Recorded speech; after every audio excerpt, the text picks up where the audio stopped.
Hello student, very warm welcome on my YouTube channel The English Junction, the home of English language. Students, आज हम लोग class 10th की beautiful poem the dust of snow पढ़ेंगे, जो लिखा गया है रॉबर्ट फ्रॉस्ट के द्वारा। हाँ, ये वही रॉबर्ट फ्रॉस्ट हैं जिन्होंने आइस एंड फायर और क्लास 9th में द टू वुड्स वाला जो पोएम हम लोगों ने पढ़ा था वो भी था, और इनकी बहुत खूबसूरत लाइन भी है, A woods are lovely, dark and deep, but I have a promise to keep. A miles to go before sleep. A miles to go before sleep.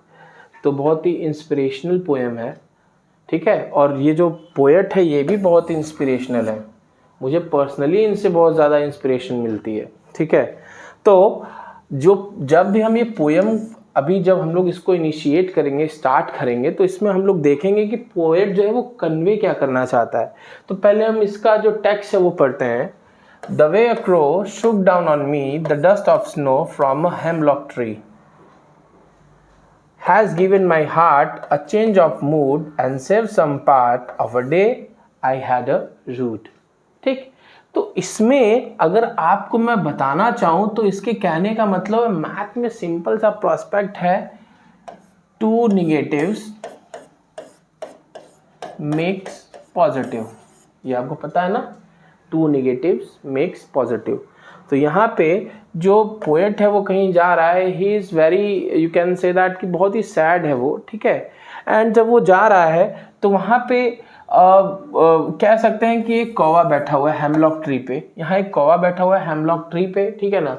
और वो जो कौवा जो है, जो यहाँ पे क्रो है, उसको पहला निगेटिव मान सकते हैं, सिंबल ऑफ फर्स्ट वन। और हेमलॉक ट्री है, ये पॉइजनियस ट्री है। यही ट्री का जो कह सकते हैं पॉइजन है दिया गया था अरिस्टोटल को, ठीक है। तो ये दूसरा निगेटिव है।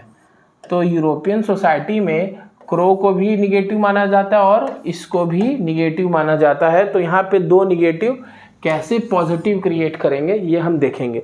तो पोएट बोल रहा है कि जिस प्रकार से एक कौवे ने मेरे ऊपर बर्फ गिरा दिया,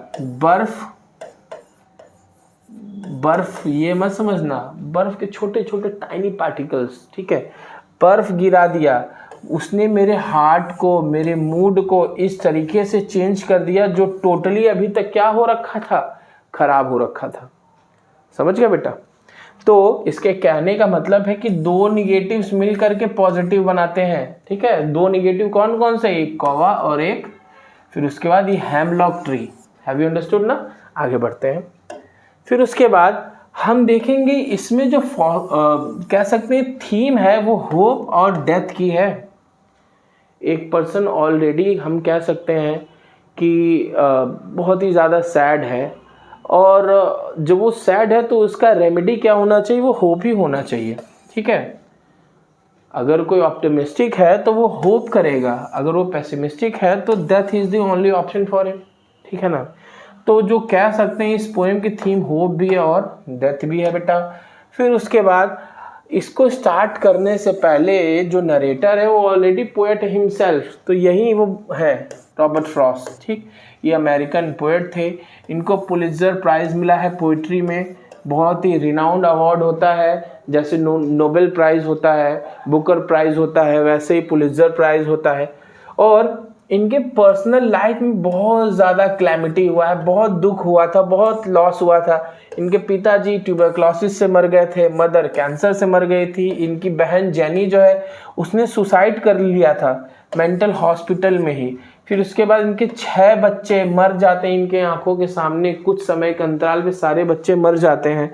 इनकी वाइफ जो है ब्रेस्ट कैंसर से मर जाती है, हार्ट फेलियर हो जाता है। और इससे हम समझ सकते हैं कि जो राइटर का मूड है बेटा, क्या है, वो टोटली सैड है, क्योंकि उसने अपने लाइफ में ढेर सारे क्लैमिटीज को फेस किया, प्रॉब्लम्स को फेस किया है, ठीक है ना।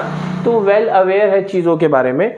तो हम देखेंगे फ्रॉस्ट की कुछ बेस्ट वर्क, ठीक है। इसमें फ्रॉस्ट जो है ढेर सारी चीज़ें, मैंने जैसे स्टार्टिंग में ही आपको बताया था कि कई सारे पोएम्स उन्होंने लिखे हुए हैं।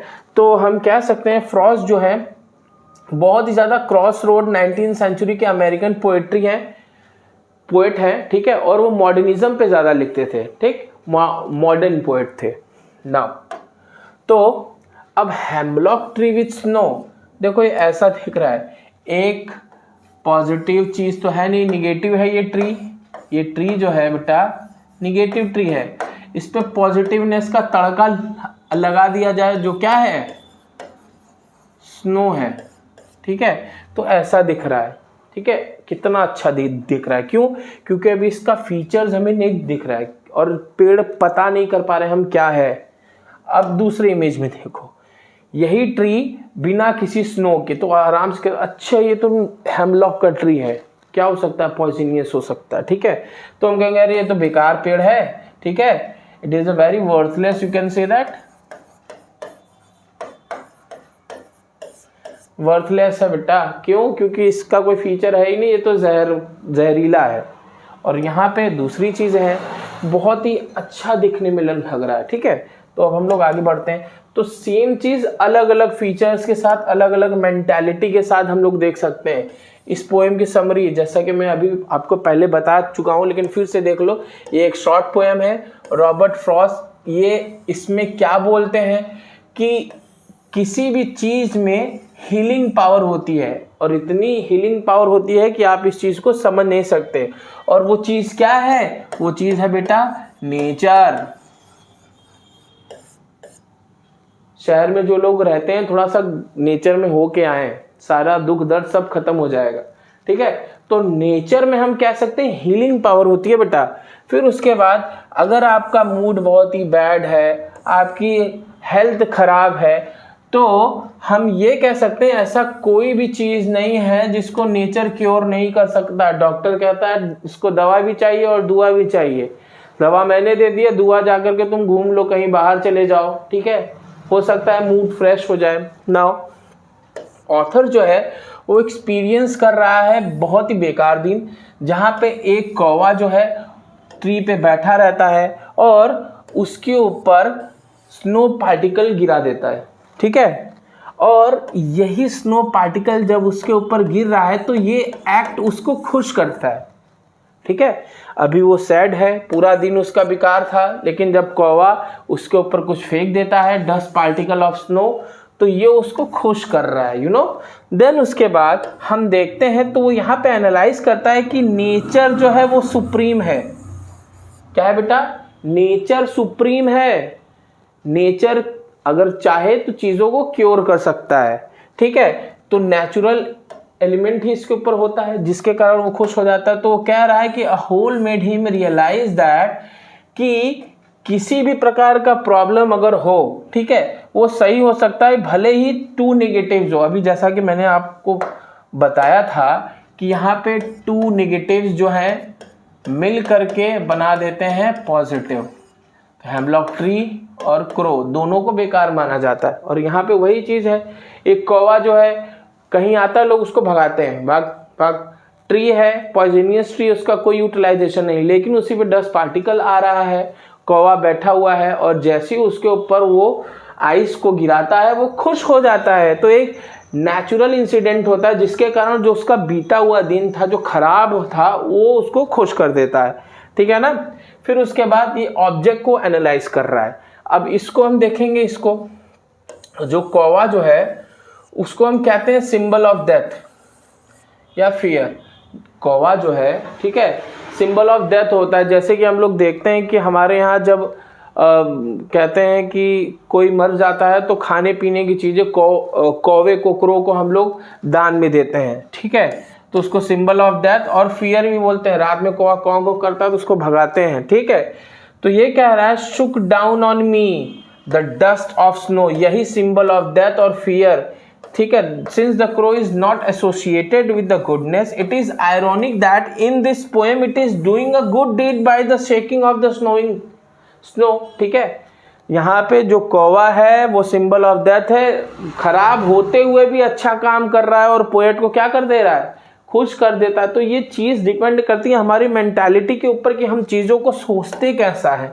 हम सोचेंगे ये चीज़ खराब है तो वो कुछ भी अच्छा करे वो चीज़ हमें खराब ही लगेगी। अगर हम सोचे ये अच्छी चीज़ है तो खराब भी करेगा तो हम उसे क्या सोचेंगे, अच्छा सोचेंगे। अब यहाँ पे अनदर सिंबल जो यूज किया हेमलॉक ट्री का, हेमलॉक ट्री को यूजुअली एसोसिएट करते हैं जहर से, टॉक्सिटी से, ठीक है, जहरीलेपन से। लेकिन यहाँ पे एक स्नो जो उसके ऊपर कवरिंग है वो इसको क्या कर रहा है, पॉइजन को छिपा दे रहा है, ठीक है, उसके ब्रांचेस को छिपा दे रहा है, ठीक है ना, समझ गया ना। तो हम कह सकते हैं जब स्नो का फ्लेवर आ जा रहा है ट्री के ऊपर तो टॉक्सिटी को क्या कर रहा है, खत्म कर दे रहा है। एक्चुअल में हो नहीं रहा लेकिन दिखने में ऐसा लग रहा है, ठीक है। फिर another has given my heart a change of mood, ये चीज देखने के बाद जो एक्ट होता है उसके ऊपर जो डस्ट गिरा दे रहा है कौवा, तो वही कहता है रॉबर्ट फ्रॉस्ट अब इस एलिमेंट को यूज कर रहा है कि कौवा और पॉइजन, हेमलॉक ट्री, ये सारी चीजें जो है अच्छी चीजें, ये सोचने की बातें हैं, ठीक है, क्योंकि उसकी लाइफ में ऑलरेडी इतनी बुरी चीजें हो गई हैं कि अब उससे फर्क नहीं पड़ता, ठीक है, वो पॉजिटिव को खोजना चाहता है। जिंदगी कहीं से रुकनी नहीं चाहिए, जिंदगी का कारवां हमेशा आगे बढ़ना चाहिए। लोग आएंगे और जाएंगे लेकिन आपको नहीं रुकना है, ठीक है। तो वही ये कह रहा है, this is a good act, lift the suicidal person spirit causing him to change his mind about the killing himself, the small act causes the man to have an enlighten insight. वो कह रहा है कि खराब चीजें हैं, वो बहुत ही सैड है, हो सकता है कि परहैप्स वो जा रहा हो सुसाइड करने, लेकिन ये जो एक्टिविटी उसके ऊपर हो जाती है वो चेंज हो जाता है कि खराब चीज़ें भी कभी कभी क्या कर देती हैं, इंसान को एनलाइटन कर देती हैं, ठीक है। And save some part of the day I had rued का मतलब जो चीज़ें ऑलरेडी बेकार हो गई हैं, खराब हो गई हैं, ठीक है। तो रूड इसका मतलब ये होता है कि जो चीज रिग्रेट कर रहा है वो, ठीक है। रिपेंटेंस का मतलब होता है दुख व्यक्त करना, पाइटी, रिमोर्स, सोरो, तो वही मैंने बताया कि रूड का मतलब जो खराब हो गया है, जिसके बारे में हम लोग बार बार कहते हैं ये चीज वो हो गई। तो यहाँ पे रूड जो है हम कह सकते हैं प्लांट भी है जो कल्टीवेट होता है, ठीक है, लेकिन यहाँ पे इसका यूज नहीं है। इसका मतलब जो मैंने आपको बताया रिपेंटेंस से ही होगा, ठीक।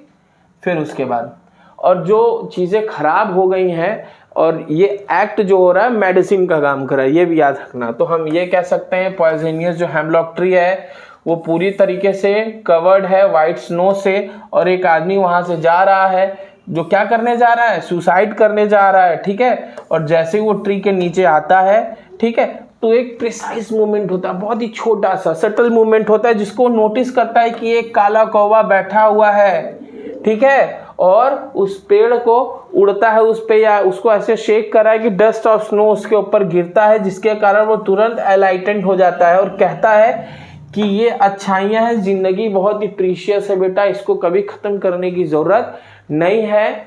और no matter what situation you have face, ठीक है, लाइफ में कुछ भी हो लेकिन हारना नहीं है। यही बताना चाह रहा है पोएट कि मैं जा रहा था मरने के लिए लेकिन कुछ निगेटिव चीज़ों से हमें पॉजिटिव मिल गया, तो हमें हमेशा पॉजिटिव होना चाहिए। मैं अपने प्रीवियस क्लासेस में भी बच्चों को ये बताता हूँ, we should have to be optimistic, क्योंकि पेसिमिस्टिक होने से हमें कुछ मिलेगा नहीं, हम रिपेंटेंस में ही जाएंगे। एट द सेम टाइम अगर हम ऑप्टिमिस्टिक होते हैं तो हमें कुछ ना कुछ हमारे लाइफ में कुछ ऐड होगा, ठीक है। नाउ अब हम लिटरेरी डिवाइस देखते हैं बेटा। मोस्टली क्लासेस में क्या होते हैं, टीचर्स जो होते हैं बस उसका कह सकते हैं कि एक्सप्लेनेशन कर देते हैं और चले जाते हैं, लेकिन प्रॉब्लम क्या होता है, as a being student of English you must have to well aware about the literary devices, ठीक है। ये नहीं आएगा तो बाद में अगर एमए परस्यू करना है तो बहुत प्रॉब्लम होती है। तो राइमिंग स्कीम इस पोएम का जो होगा बेटा वो ए बी सी डी है, ठीक है। अगर आप इस चीज़ को नहीं समझ पाते हो तो अभी कुछ दिनों में हम लोग एक अच्छा सा डिटेल वीडियो बनाएंगे लिटरेरी डिवाइसेस पे। एलिट्रेशन इसमें है बार बार, देखो यहाँ पे लिखा है has given my heart and save some part, तो यहाँ पे हैज़ हार्ट एच रिपीट हो रहा है, सेव सम, ठीक है। तो जहाँ पे बार बार जो इनिशियल साउंड रिपीट होता है उसको एलिट्रेशन बोलते हैं, ठीक। एग्जाम में पूछ दे कि कहाँ पे यहाँ पे एलिट्रेशन इस पोएम में, तुम बताओगे कि अच्छा हैज़ गिवन माई हार्ट तो एच रिपीट है, एस रिपीट है, तो एलिट्रेशन है। बार बार जब भी इनिशियल साउंड रिपीट होता है ना बेटा उसको हम एलिट्रेशन बोलते हैं। एट द सेम टाइम यहाँ पे इन्वर्जन भी है, ठीक है। जब भी स्ट्रक्चर या सेंटेंस चेंज होता है पोएट के द्वारा क्रिएट करने के लिए राइमिंग, ठीक है, और इसी को हम इन्वर्जन बोलते हैं। इन्वर्जन को हमें एक्चुअली कह सकते हैं ये एक प्रकार का लाइसेंस है जिसको हम पोएटिक लाइसेंस बोलते हैं। जैसे गाना बन रहा है, जबरदस्ती उसे गाना बनाना है तो उसमें कुछ हम ऐड ऑन कर सकते हैं, वो हमारे लाइसेंस के ऊपर डिपेंड करता है, तो इसको पोएटिक लाइसेंस बोलते हैं ना। तो स्टैंजा 1 में इन्वर्जन है, आप आसानी से देख सकते हैं, देखिएगा कि उसमें जानबूझ के वर्ड के साथ खेला गया है। फिर है एसोनेंस। तो एसोनेंस वो होता है जब वॉवेल साउंड लाइन में बार बार रिपीट होता है। वॉवेल साउंड कौन कौन से? ए, ई, आई, ओ, यू। इतना तो हमें बचपन में बताया गया, लेकिन कभी किसी ने ये नहीं बताया कि वाई भी सम टाइम वॉवेल साउंड बन जाता है। लेकिन आज मैं बता रहा हूँ हमारे चैनल पे कि ये सारी चीजें भी आपको पता चलेगी। तो बार बार हम देखेंगे शुक डाउन ऑन मी, तो ओ साउंड बार बार क्या हो रहा है? प्रोमिनेंटली डोमिनेट कर रहा है, तो ये वॉवेल है। तो जहां वॉवेल डोमिनेंट होगा उसे एसोनेंस बोलेंगे, ठीक है। जहां वॉवेल डोमिनेट होगा तो उसको हम लोग एसोनेंस बोलेंगे, ठीक। और जहां पे कोई इनिशियल साउंड डोमिनेट होगा उसको एलिट्रेशन बोलते हैं बेटा। एंजैबमेंट, एंजैबमेंट उसको बोलते हैं जहां पे कोई लाइन फिनिश हो रही हो ना, जैसे कोई लाइन यहाँ पे चल रही है तो इसको यहाँ नहीं खत्म करना है, ठीक है, वो आगे चलती रहेगी और यहाँ पे फिनिश हो जाएगी, इसको बोलते हैं इंजैबमेंट, ठीक। तो यहाँ पे इंजैबमेंट भी दिखेगा, ठीक, सारे पोएम में, कि पोएम जो है खत्म नहीं हो रही है। तो मैं आपको बता दूं ये पोएम बहुत ही अच्छी थी, ठीक, और हम लोग इस चीज को देखेंगे, ठीक। और आज के लिए धन्यवाद। और ये आपसे मैं आशा करता हूं कि आप हमारे वीडियो को शेयर करेंगे और सब्सक्राइब करना ना भूलना, क्योंकि आगे की जो वीडियोस आएंगी इसी पे आएंगी। Thank you.